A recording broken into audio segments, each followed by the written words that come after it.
Pán vodič, policajný kontrolátor, môžete mi doklady odvoziť do vodičského občianskeho preukaz. Niekoľko minút pred 5 ráno v Poprade začala policajná akcia zameraná na vodičov autobusov i samotné vozy.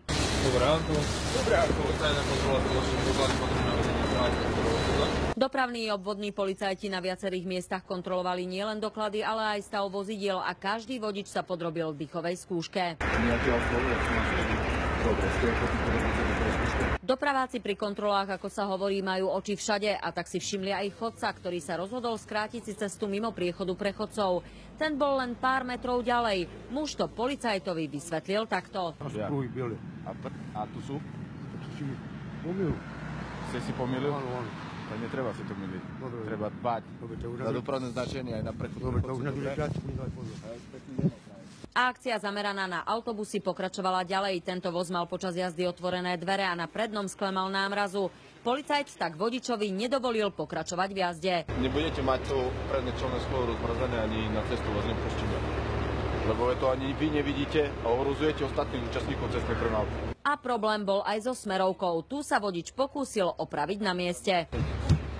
To myslím, že poklepaním na pravicu. No a vodič sa pustil aj do čistenia predného skla. Nie však so škrabkou, ale s polovicou krabičky od mydla. Dopraváci tak ponúkli pomoc. Kolega vám požičia, my máme škrabku. Vodič sa však nedal a dopravákom i nám vysvetlil, prečo je polovica krabičky od mydla lepšia. Lebo máte dve hrany, nemáte jednu. Tak sa páči. To nechcem. Následne sa vodič ochotne podrobil dýchovej skúške, samozrejme s negatívnym výsledkom. Ranné kontroly boli zamerané najmä na alkohol počas policajnej akcie, ale žiaden z kontrolovaných vodičov nenafúkal.